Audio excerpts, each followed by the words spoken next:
Well, hello, everyone. This is Jim Laughter again in Tulsa, Oklahoma, and we are fixing to kick off our 10th part of our study on John Maxwell's book, Developing the Leader Within You. And this has been a long study, but it's been a good one. We have one more part to do after this, and then we'll wrap up the book entirely. Today's lesson, I believe, is going to be a good one. I'm going to try to hold it down to an hour. There's a lot of material to cover, so let's go ahead and jump right into it, and we'll just see what we've got, where we're at.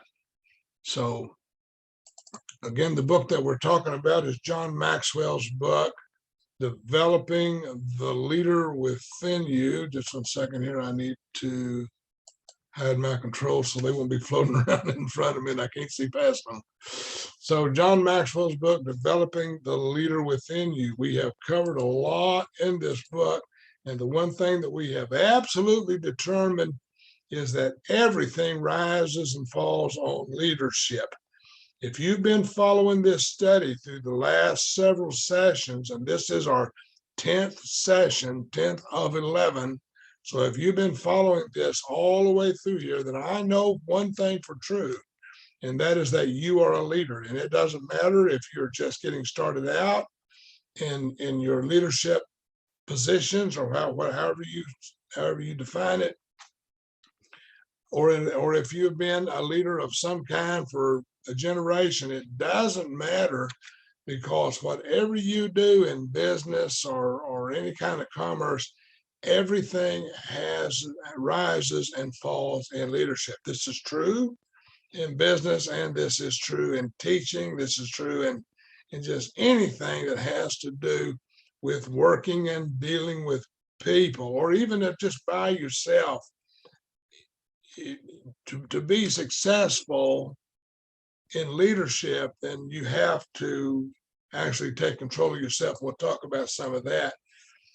Over the last few sessions, we've talked about a number of things. We've talked about first chapter 1, of course, we started out, talked about influence. We boiled down the word leadership, and we boiled it all down to one definition. Now, there's over 50 definitions of the word leadership in the dictionary, and this is the one that it all boils down to, and that one word is influence, because somewhere along the line, you influence somebody, and somebody influences you. We've talked about our circle of influence, which we all know that everybody has a circle of influence of at least 250 people. And then we talked recently about boiling that 250 down to about 10 or 20 on an inner circle, and those are the people that you have closest to you. So we talked about influence, we talked about setting priorities, we talked about having absolute integrity and also creating positive change. We talked about being a problem solver. I promise you that if you are a good problem solver, you're going to find yourself in a leadership position, because people are going to come to you to help to let you solve their problems. And you don't want to get yourself to the position where you're solving everybody's problems, but you do want to be a good problem solver. And then we talked about attitude, flying level, keeping your horizon out in front of you. We talked about your most appreciable asset, of course, are the people you surround yourself with. And then we talked about having a vision. You absolutely got to have a vision for your team. Now, we talk a lot about network marketing simply because that's our industry, but it doesn't matter what kind of industry you're in, whether you're in networking or not.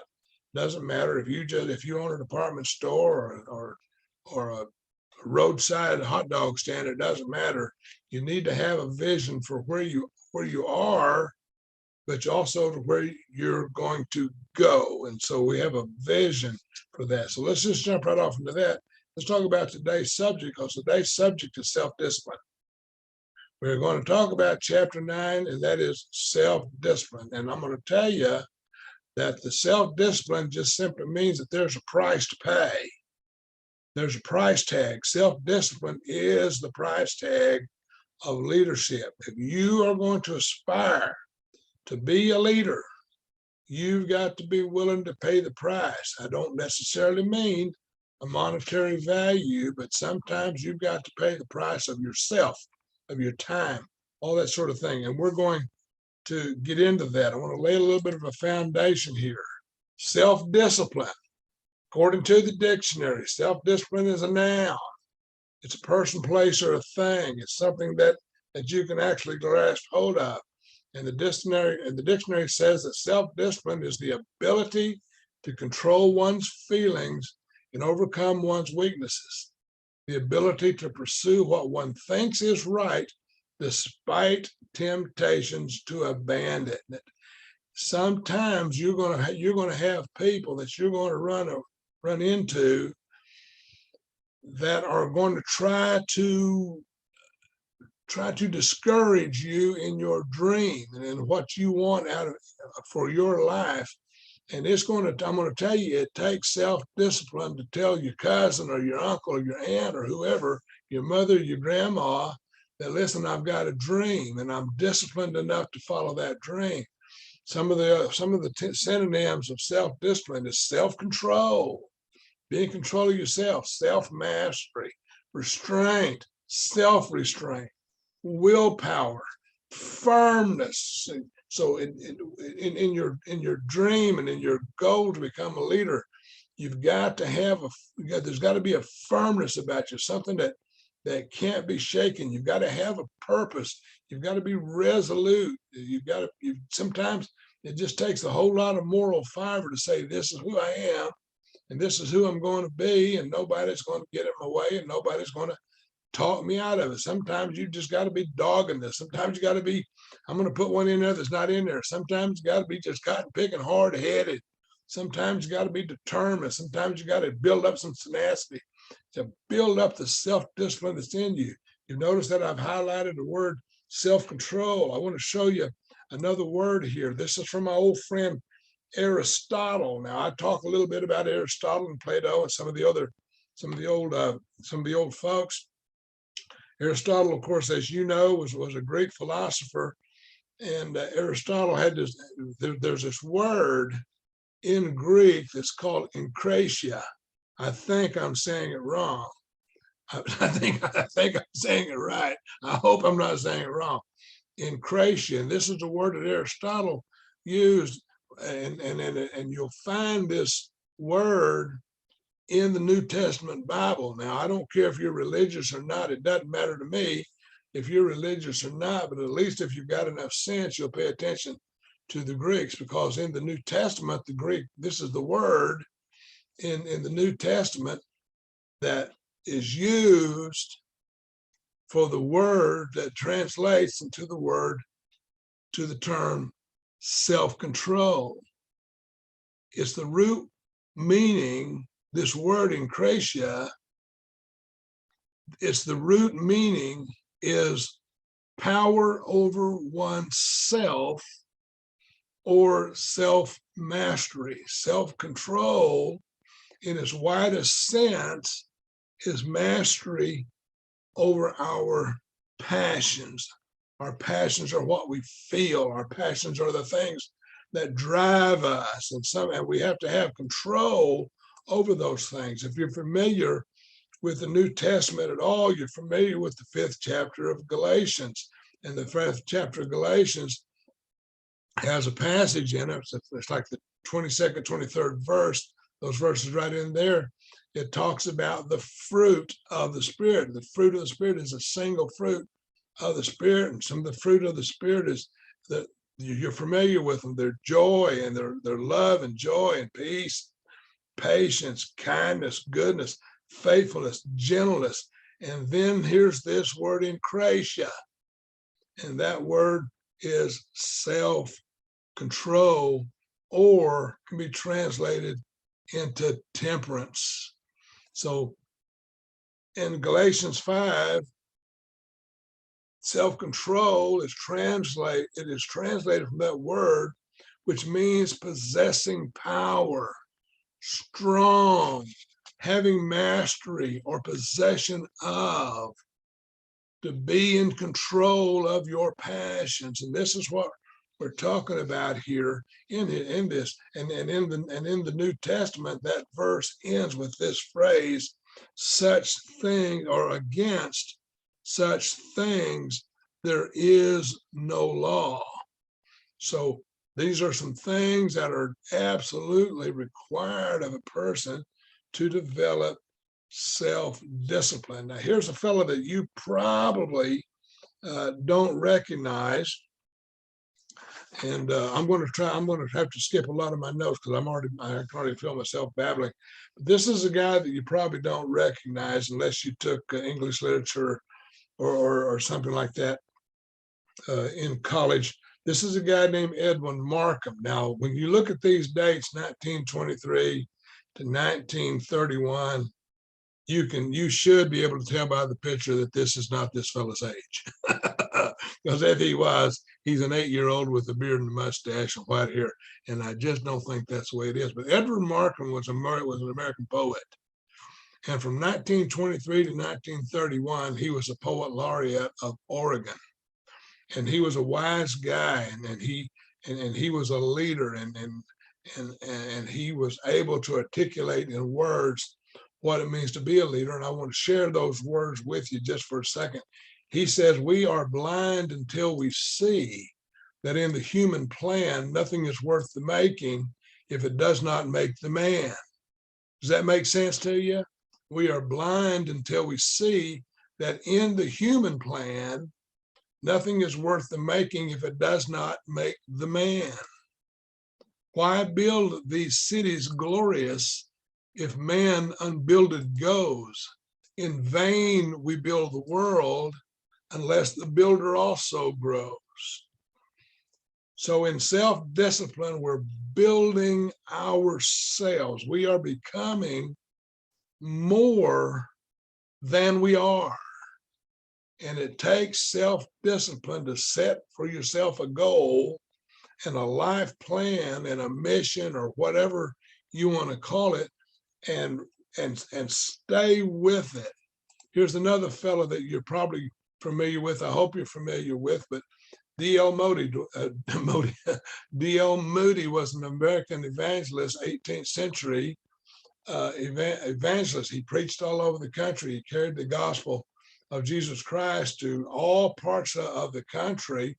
He was very prolific. He was a hard, hell-bent, fire and brimstone preacher, and so he faced all kinds of adversaries in his lifetime. And one time a journalist asked him, said, Reverend Moody, who are the people that you have the biggest problem with? Because if you go into a city and starts preaching hellfire and brimstone, kind of like Jonah did in Nineveh, then the forces come against you. And he was asked a question, who gives you the most trouble? And this is his answer.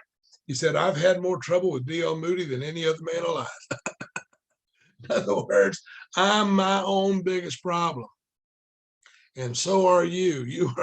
You are your own biggest problem sometimes when it comes to self-discipline.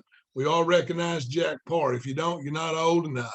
Jack Paar was the television host of the Today Show years ago. He was the host before Johnny Carson came along. And then Johnny Carson came along and he hosted the Today Show. Then he turned it over to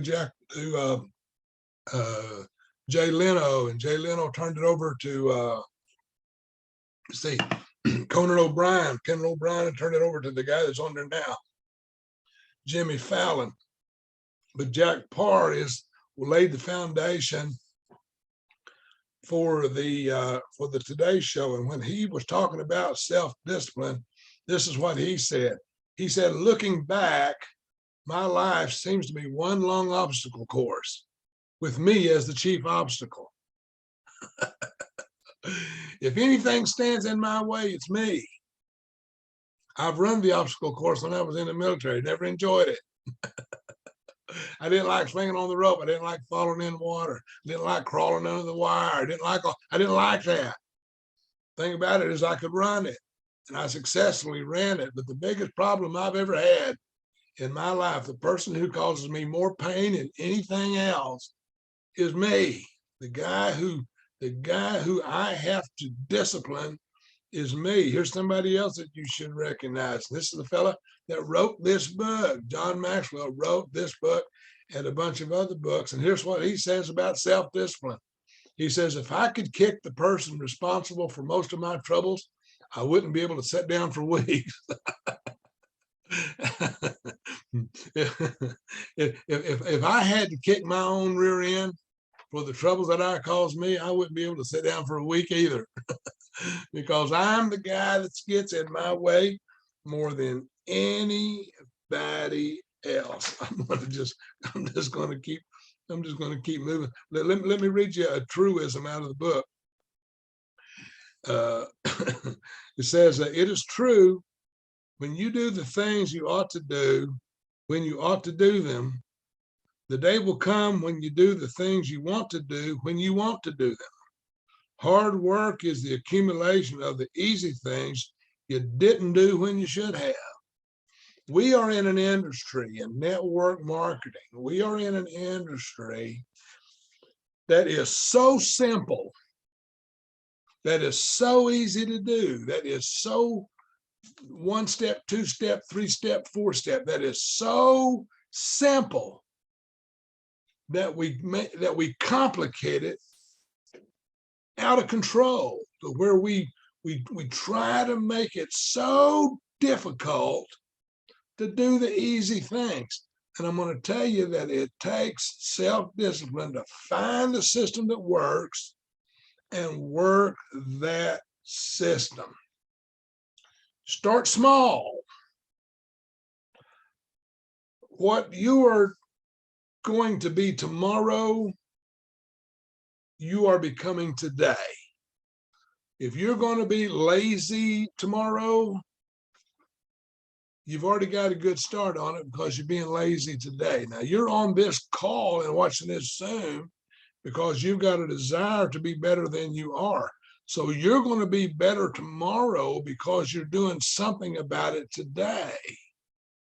In network marketing, sometimes we try to make it so difficult that we put it off, we put it off, we put it off, we put it off. We know we need to make a phone call. We know we need to sit down with some people, show people our business plan. We know all of these things. We know what it takes. I'm guilty of this. And we put it off, we put it off, we put it off. When if we would just do it, if we would just sit down and do it, we could be better tomorrow than we are today. So let's go through just a few steps here on starting now. Let's forget the past. Let's forget everything from yesterday on, and let's start right now, and just see if we can put down some kind of a basic organization and lay a foundation to get us to the position in leadership that we want to be.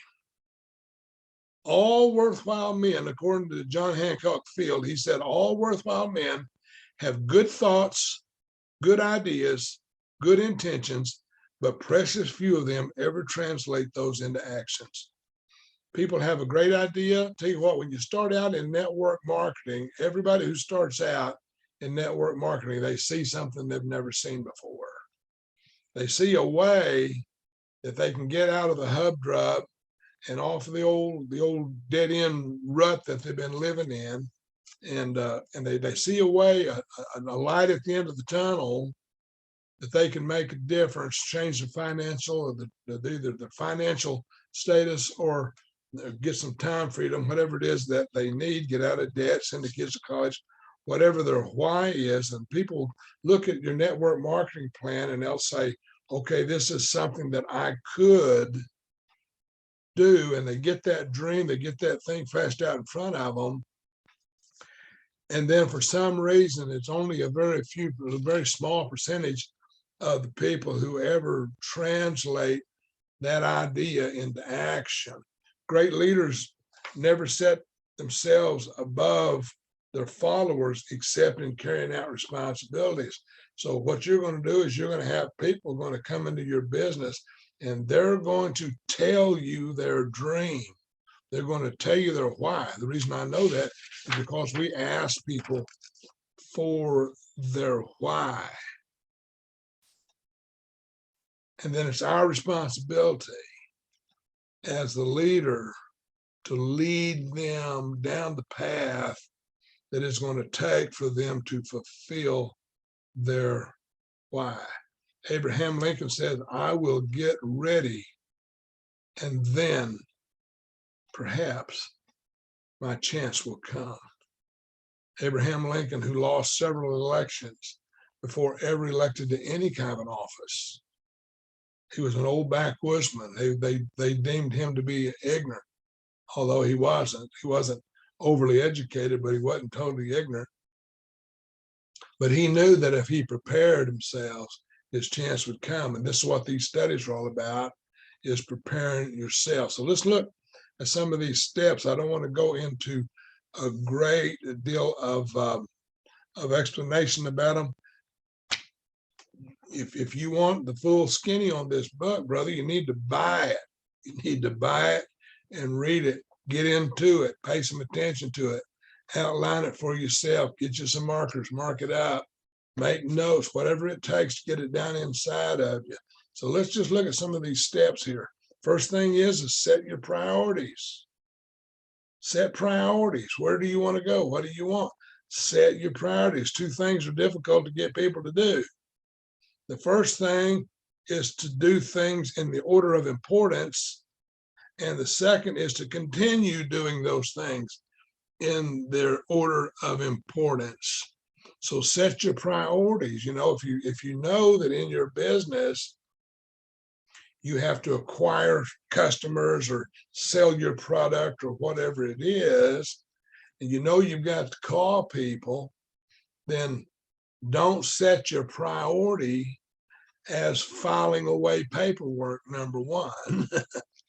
Set your priorities as making your list and calling the people, setting appointments, showing your plan, signing them up, getting them started. Set your priorities. Second place second thing, a step on doing it is to place priorities in your calendar. I just finished today making my calendar for May, June, and July. I've also just set up a new system over here. I've got it on my board to where over the next 90 days,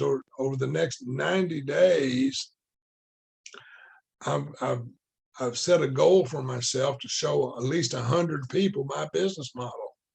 Because I know out of those 100 people, if I can get in front of 100 people, I can find me 20 good quality business partners. And if you can find you 5, 10, 20 good business partners in network marketing, you can make $500,000 a year. Set your priorities on your calendar. There's a reason for setting priorities on your calendar. Let me tell you what it is. I know you're itching to know, but the reason for setting priorities or placing your priorities on your calendar is because it makes you accountable. It makes you accountable to yourself, but it also makes you accountable to your team. It makes you accountable to those who are ahead of you in your line of sponsorship, because you tell the people, this is where I'm going, this is what I'm doing, and you let the people ahead of you that you're responsible to, you let them know that this is the dedication that you're making. But more importantly, you make it to yourself. You make yourself accountable to you. Nobody is more important in your business than you. And nobody is more responsible for your business than you. And so in network marketing, we work on a team. So I'm accountable to the people ahead of me in my business. I'm accountable to me and my wife. I know what I want. I know where I want to go. But more importantly, I'm building a team of people, and the people that I build working with need to know that I take this seriously. So I put my priorities on my calendar, make a date, set yourself a goal, give yourself a deadline, and place your priorities on your calendar. The third thing is allow a little time for the unexpected. Now you can set yourself some deadline goals. You can do it. You can say, I'm going to get this done by such and such a date. And I'm going to tell you what's going to happen. Life is going to happen. And as you're building your business, you're going to interact with people. And the more you interact with people, the more time you have to set aside, because all of a sudden your agenda is mixed up with a bunch of other people that are going to call on you for help, going to come to you with problems. Remember, you are the leader. And so set yourself some time, but set some of that time aside for the unexpected, because I'm going to tell you the truth about it. The unexpected is going to happen. You can expect the unexpected. I'm telling you, it's just flat going to happen. The number 4th is do projects one at a time. This is true for any good leader. Do projects one at a time. It doesn't mean that you can't multitask. It just means that you cannot have 2 or 3 priority projects going on at the same time and expect to give each one of them equal attention. It won't work. So figure out what your most priority project is and spend the majority of your time with it. John Maxwell says he follows a simple process. This is his process. He says, itemize all that needs to be done, prioritize things in order of importance, organize each project, and then emphasize only one project at a time. That is his model, and I think it's a pretty good model. If he can write 100 books, however many books he's written, and knows what he's talking about, I think it's pretty good advice. So let's move on. Organize your workspace. Now, this is the biggest problem for guys like me who seem for some reason to thrive on a messy desk. I showed you pictures here a while back. Just recently, within the last month or so, I built a platform on my desk that I've got my extra monitor, my laptop, a in and out basket. I've got those setting up there. I've got other files sitting over here on the left. I've got a bulletin board, all that. And so I have made a real endeavor to organize my workspace so that I can find what it is I need when I need to find it. So when you're organizing your workspace, realize a couple of things. You're going to have a couple of areas in your workspace that are going to be important to you. You're going to have an area of your desk, most likely, that is administrative. This is where you're going to have your work files. This is going to be where you have your contact list. This is where you're going to have your maybe even your telephone charging station, whatever. That's going to be your administrative. So when you're doing the busy work, the work part of your business, this is your administrative. And then you're also going to have a creative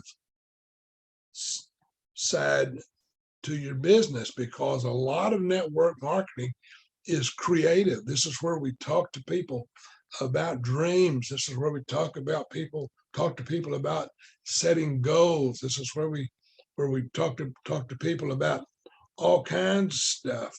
So over here on this side of my office, I have my calendars. I've got my computer. I got files. These things give me an instant access to my administrative thing. But over here on this side, I've got Dream Builder. I've got books. I've got all these different things that I can easily access to help people build their dream. I hope that makes sense to you. Work according to your temperament. Now, this is kind of an odd step, because some people are better early in the morning than they are in the evening. So work according to your temperament. If you're a morning person, organize your most important work for the morning hours. I did an interview here recently with a college professor, was asking me, because as you know, if you've paid anything, I've written a number of books, and I have a process when I'm writing a book to where I'm sharpest early in the morning. So if I'm in the creative mode where I'm actually writing the words of the book, or writing the contents of the book, I'm better at doing that early in the morning, and I do it just sitting at the keyboard or using a pen and paper, and I just write it out, scratch it out without paying a whole lot of attention to punctuation and spelling and all that sort of thing. The idea is to get the words on the paper. But later in the evening or the day after, whenever, at night, when I'm not being creative, when I've got some time, then I can sit down and I can type those words into the computer, get them onto a page, get them arranged, and start the actual editing process and that sort of thing. But I'm creative in the morning and not so much in the evening in my writing. But in my network marketing business, I'm sharper at night. And the reason for that is because most of the people I talk to work during the day. I don't work during the day. I'm retired. So I make phone calls in the evening. I try to set my appointments up in the evening. And that is when I'm being creative as far as my temperament is concerned. As far as business is concerned, I'm more comfortable building my business in the evening, because we do Zooms in the evening, and it's easy to get people on the Zoom as opposed to me trying to do all of the work. The seventh one is use your driving time for light work and growth. Now, this is important when it comes to building your self-discipline. All of us spend time in our cars. And for those of you who leave your home in the morning and you drive to work, the chances are you drive in 20, 30 minutes, depending on the traffic and distance. Don't spend that time, that 20, 30 minutes listening to Garth Brooks on the radio. I love Garth Brooks. I've got his albums. I love him. I love his music. But I can't waste 20, 30 minutes of my valuable time thumbing through the radio or just wasting it watching television. When you get in your car and you leave for work in the morning, make sure that you've got a good positive CD if you've got a CD player. If you're old and you've got a cassette tape, use it. If you got one of these new cars that don't have a CD player in it like ours, we don't have a CD player. I've converted everything over to a thumb drive. I thought I had one here I was going to show you, but I guess I don't. So we've converted everything over to a thumb drive. So when Wilma and I go on a long drive, we can just pop in a thumb drive and listen to good, positive stuff. But turn your car into a university. Windshield University. Their tuition is very low. Okay. All it takes is getting you some good positive CDs or downloading stuff from the internet. Download stuff from Big Al Schrader or Art Williams or Les Brown. Pick out any good motivational speaker and download some of their stuff and put some positive stuff into you and create that self-discipline. I wouldn't use a notepad when I was driving. You want to make sure that your hand's free. But it's estimated that the average person could achieve 8 additional hours of personal growth a week by using your drive time wisely. And you can do it. Let's move on. Number 8, develop systems that work for you. Bob Beal says systems, from to-do lists and calendars to libraries and computers, are your servants. Put these things to work for you. A system will help you do things better. As an author, I have learned that I have 2 different writing styles.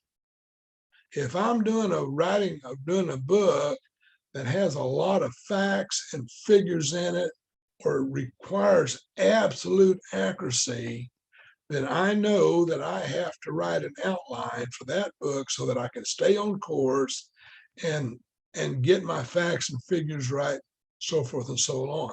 But if I'm writing a book that's like a sci-fi book or something like that, then I know that I'm going to be making stuff up as long as I go. And I can do kind of a seat of the pants thing and just follow, instead of an exact outline, I can follow bullet statements and that sort of thing, so I can stay on course.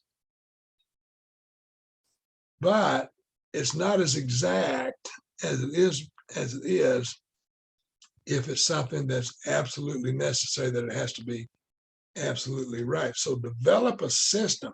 In network marketing, particularly in our network marketing, we have a marketing plan and a way to show that marketing plan that makes sense, that you can speak to a person and ask them the question, do you leave your options open for way to make additional money? Something like that, just to get your foot in the door. And if they say yes, then where do you go from there? Unless you've got a system that you can lead them into, you'll stumble and fumble, and you'll try to explain it to them over the telephone or in person, and they'll say something like, no, that doesn't sound like something that I'd be interested in. Whereas in the same token, if you say, listen, I've got a 20-minute Zoom I'd like to show you, and if you'll watch it, I believe you'll understand what we're doing, and then you can make up your mind if it's good for you or not. And that's a system. You can get them right into that system. The ninth one is always have a plan for those minutes between meetings. We call this nook and cranny.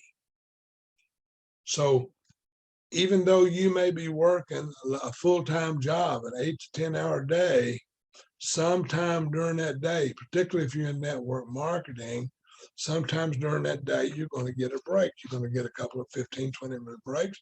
You're going to get 30 minutes to an hour for lunch. Take some of that time and put it to work for you. It takes discipline.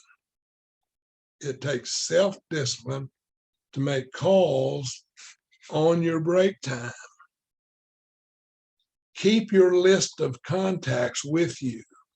If you don't have them in a paper binder, put them on your phone. Set yourself, take a list to work with you of 10 names. Just 10. 5 names is enough. But take 5 or 10 names with you to work. Put them on your phone with your phone number, a little bit about them if you know what it is, and take a little bit of time during the day to call those people and try to get them on a Zoom tonight.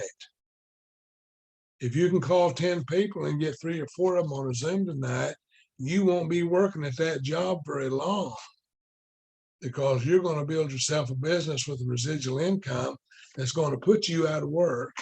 Okay, it's going to lead you to turn to an early retirement. But always have a plan for those minutes between work. Keep a list and spend short amount of time going through that list during the day, and you'll find yourself well ahead of the curve. Focus on results, not the activity. Be sure to keep your focus on doing the right things, not just things, not busy work. Don't spend your time that you should be calling people. Don't spend that time making a list of their name in alphabetical order. Okay. Just dial the number. Get them on the phone. Let them know you're the friend. You got the best interest at heart. Get them on a Zoom. Let them take a look. If they like it, they like it. If they don't, you're no worse off. Okay, but doing the right things in the right order. Keep keeping your focus. These things are important. Now, here's some little guidelines on that. Work where you're the strongest 80% of the time. Work where you are strongest the 80% of the time. The strongest part of your day ought to be contact, call back, set the appointment, do the presentation, get them started. Sign them up, get them started. That's where you ought to be spending most of your time. In our business, we call that customer acquisitions.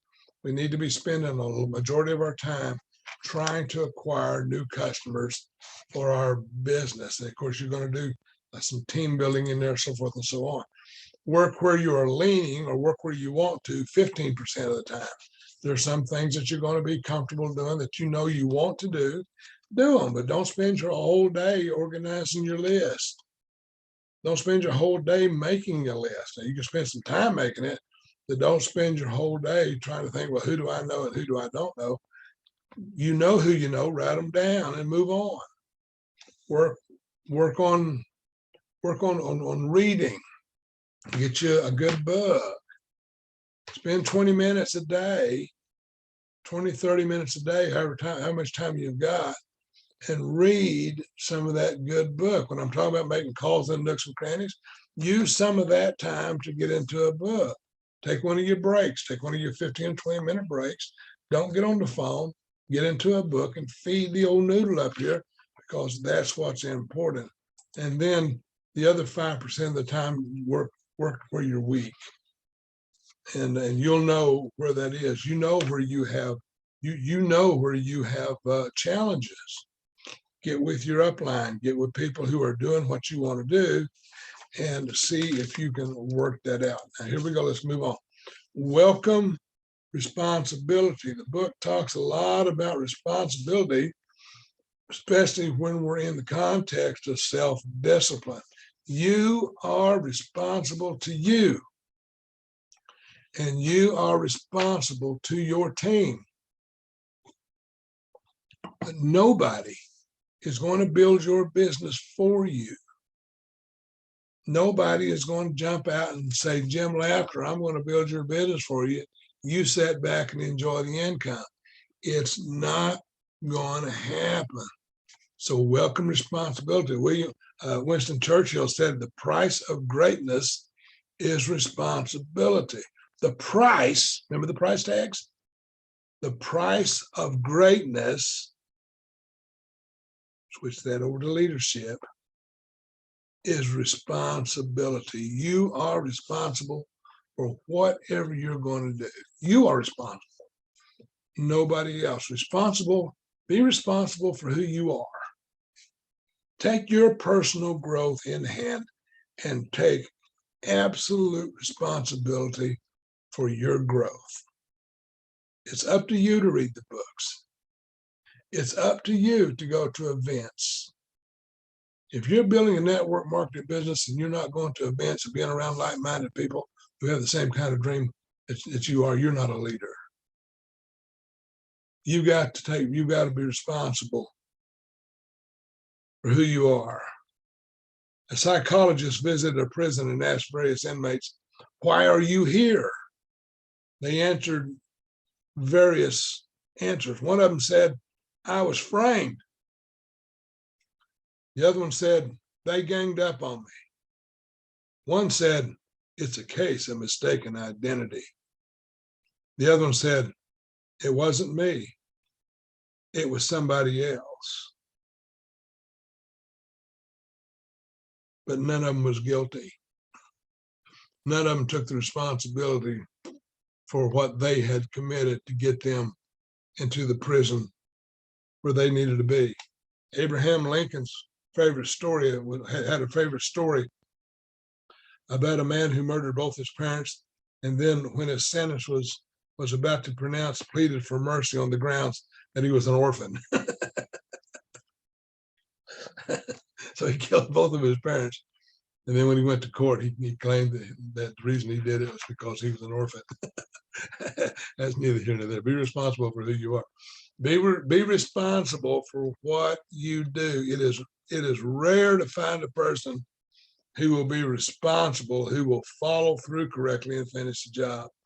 Be responsible for who you do. When you start a project, finish it. When you say, I'm going to do this thing, you are responsible to finish that project. I started a project today that over the next 90 days, I'm going to get in front of a minimum of 100 people and share my marketing plan with. Doesn't mean I'm going to do 100 presentations. It means that I'm going to get 100 people to look at my business model If they like it, they like it. If they don't, they don't. It's my job to get in front of them. It's my job to show the marketing plan. It's their job to decide if it's a good fit for them or if it's not. Moving along. Be responsible for what you have received. The Bible says, to whom much is given, much is required. Be responsible for what you've received.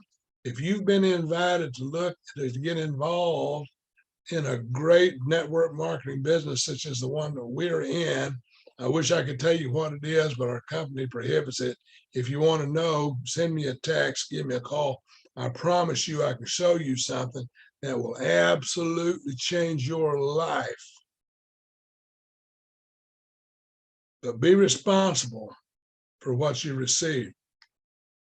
If you've been invited to participate in the business, you need to be responsible for the information that you get and share it with other people. John D. Rockefeller Jr. said, I believe that every right implies responsibility, every opportunity an obligation, every possession a duty. Jesus Christ said, everyone to whom much is given, from him much will be required. So you are responsible for who you are. You're responsible for what you do. Be responsible for what you receive, and then be responsible to those that you lead. You're in network marketing. Be responsible for those who, be responsible to those that you lead. You cannot be responsible for them. You've heard me say it. I can't push a rope. I can drag a rope, but I don't like dragging things around. Hurts my back. I can't push a rope. I cannot make anybody in my business do something that they don't want to do, that they don't have the fortitude to do. I can't do it. I can't push a rope. I can't kiss a girl leaning away from me. I can't climb a fence leaning toward me. Neither can you. Sometimes you got to climb a different fence. Sometimes you're going to get people in your network marketing business who just don't want to go. And the only thing that you can do is move on to the next one. Our friend Robert Faison says, if you're milking a cow and you want more milk, you don't squeeze harder, you get more cows.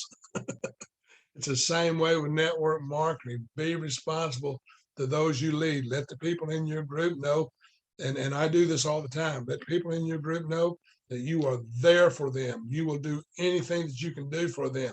You will help them in any way. And you can change all of that and put that on me. I will do anything that I can do to help somebody build their business, to grow, to show the plan, to follow up, to do all these things. I will help my people every possible way, but I absolutely cannot do it for them. Let's wrap this thing up here. I think I've just about expended everything that I know. Let me see here. Yeah, let's just move on here. There's a bunch of other stuff in here, but I think I'm running out of time anyhow. So let's wrap this thing up. Let's talk about develop integrity. Develop integrity. We're talking about self-discipline. Develop integrity is the state of being complete, being unified. That's the dictionary definition of developing integrity. The state of being complete, the state of being unified. When people have integrity, the words that they say and the deeds that they do will match up. They cannot be off kilter. They can't be mismatched. You're building a business. You are building self-discipline. And I promise you that somebody somewhere is watching you. They are. Integrity in a leader must be it's got to be demonstrated all the time. It's got to be demonstrated sometimes outwardly, up front, something that people look out to and look up to and depend on. And sometimes that integrity, that leadership, that self-discipline is demonstrated in intangible ways. Sometimes it's ways that you can't grab hold of, you can't put your finger on sometimes. One of those intangibles is this: I will be what I teach.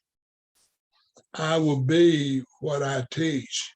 If I promise something to somebody in my group, a colleague or a person ahead of me in my line of sponsorship, somebody in my downline, if I promise something to somebody, I need to make sure, I have to make sure that I keep my word, that I will be what I teach. If I'm teaching people to have their self-discipline, then I have to take on the self-discipline myself and have the discipline that I'm talking about.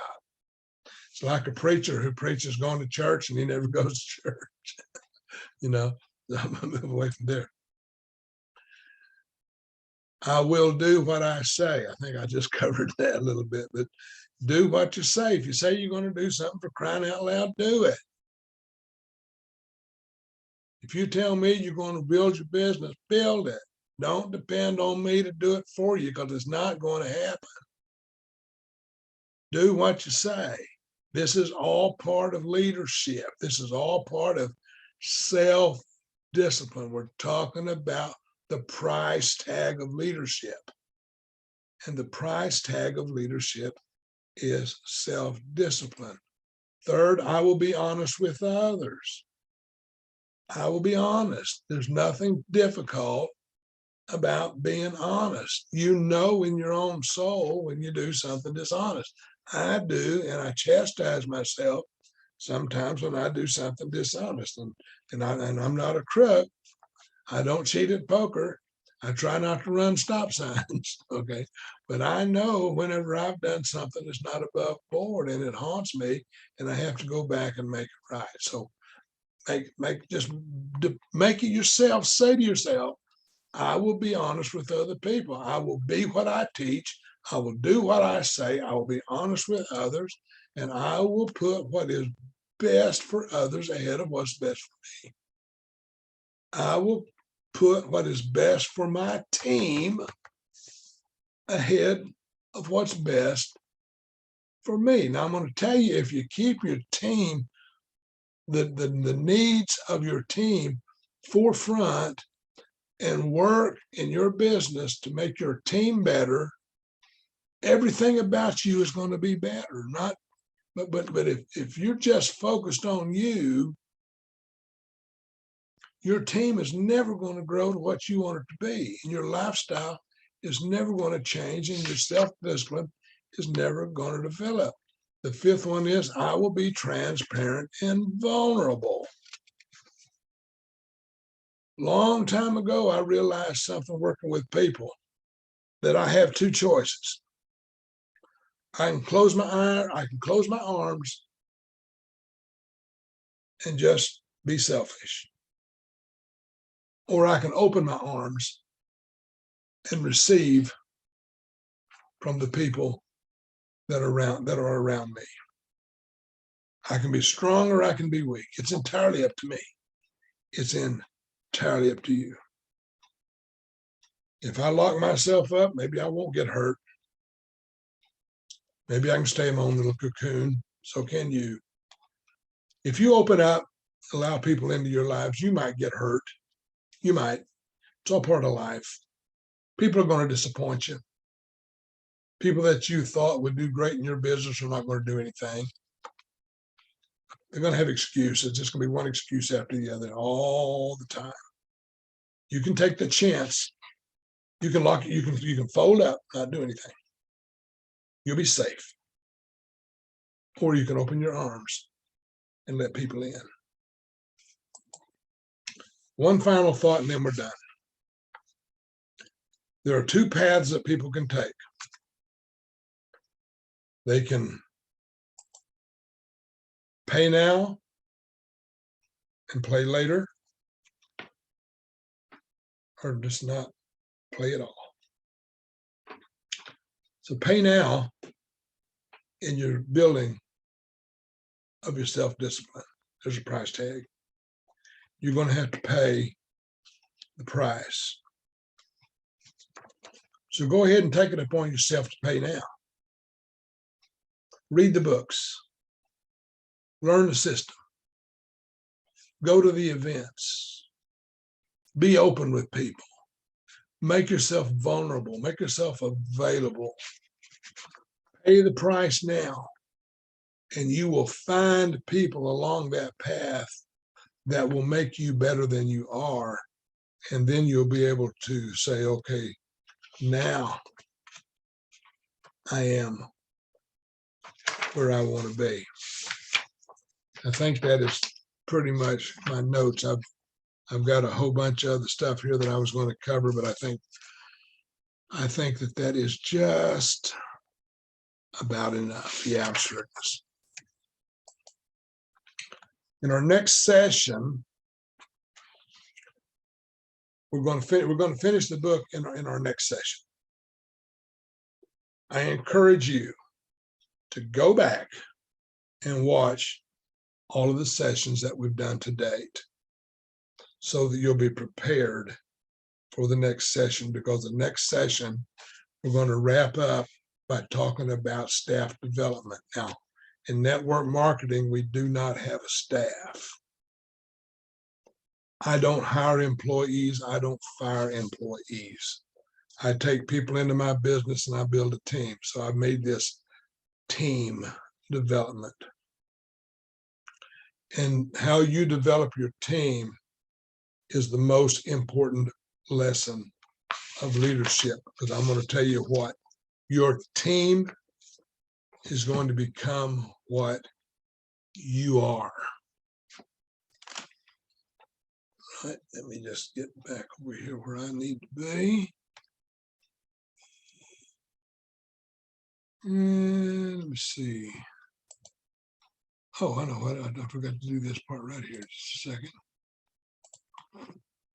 Winning teams have a few attributes. The first one is they have great leaders. Great teams have great leaders. And in network marketing, you're going to find something is an absolute truism. Not everybody that you bring into your business on your frontline level is going to be a leader. A lot of the leaders who come out of your business are going to come down in your depth, 10, 15, 20 people deep. You're going to find a leader that'll stabilize the leg of your business. They're going to develop a winning team. All winning teams have great leaders. Winning teams pick good people. Don't be afraid to talk to everybody about your business, about your opportunity, about your dream. And people are going to come into your life that some you're going to want to work with and some you're not going to want to work with. There's a vetting process when you're building a networking business. Doesn't mean to be prejudiced or biased in any way, but it just means that you're going to come across some people you know are not what you're looking for. Get past them and find the ones that you're looking for. And when you're playing, always play to win. Good teams play to win. Be the best you can be. Make all the money you can make. Go worldwide with it. Don't just don't stay in the neighborhood. Winning teams make other team members more successful. Tell you what, if you'll help your team develop into successful people, you're just going to be amazed at how successful you're going to be. And then just keep improving. You're never going to know it all. You're never going to learn it all. Don't even worry about it. Tell you what, just as soon as you know everything, it'll change. Something new will be added on. And something else you're going to have to learn. For those of you who don't know me well, my name is Jim Laughter. I live in Tulsa, Oklahoma. My phone number is 918-510-4583. The email address is jimwelma.laughter@gmail.com. You can get a hold of me at any time. Now, that phone number right there goes to a voicemail system. If my phone does not recognize you, it should send you to a voicemail system unless it comes up as a spam threat or as a telemarketer. If you're a telemarketer and you want to call me to try to sell me something, save it. I'm not buying it. My phone won't even let you through. I have my own thing, and that's what I'm doing. I'm not saying that yours isn't right. I'm just saying that mine is mine.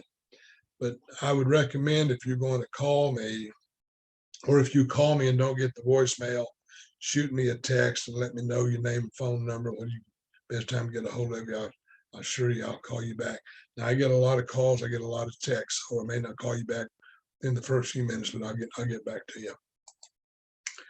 A little bit of my history. I spent 20 years active duty in the U.S. Air Force, retired in 1991 as a master sergeant, went to work in corporate sales, worked for Sears for 21 years and Coca-Cola for 7. So I've got a lot of sales experience, I've built up a lot of knowledge on how to create customers and that sort of thing.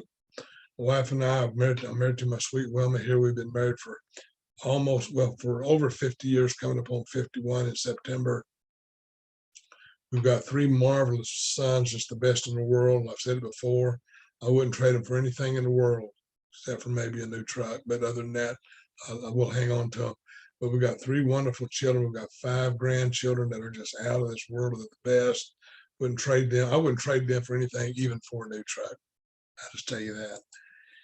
I've written a few books. I've got 13 novels on Amazon. You can look me up. Just Google me. I'll pop up. I promise you, you may like some of my books. You may not. They may be for you. They may not be. They don't fit everybody. Look me up. See what you think. I consider myself a network marketing professional. I've been doing this for a while. That is not to say that I know everything there is to know about network marketing, but I know enough to get by, and I know enough to get somebody started. I know enough how to help people. If you are looking for something that you can make part-time income in, or even a full-time income, you let me know and I'll get you started on a residual income that I promise you will blow your mind. I was with another company before that I reached our companies that I was in before folded into the company we're with now. I was a presidential director with that company, and then the one I'm with now, I am an executive team leader looking for promotion in the next few weeks to a regional coordinator. We're just going to give that a real try. So I'm going to stop this part here. I'm going to stop my screen share. Here we go. And we are back to a semblance of normalcy. Spending an hour with me is not always a normal thing to do. So next time we get together, we're going to go right in. We're going to finish the book next time. But again, go back and watch these other things. We're going to finish the book with staff or team development. And I think you'll like it. Go back, and if you'll go onto my YouTube channel, I've done a number of books that will be helpful to you if you'll get in there and look at them, pay attention to them, buy the books that I recommend. You don't have to have the book with you. It's easier if you follow along. That way you can outline some of the stuff that I talk about, or just do your own thing. It really doesn't matter to me. I do this absolutely free. I don't charge for these. So if you're building a group and something that I say you think will help you build your business, regardless what it is, if you're in my group or not, I don't care. You go ahead and feel free to use it. Put them on my YouTube channel, and just let your people take a look. Now, if I don't say anything that you think is important, then don't follow up. You're not going to break my heart, I promise you. So I'm going to stop the recording now. It's been a good hour, and y'all have a great day. And I'm going to finish my outline on the last section, and I'll get that up sometime within the next several days.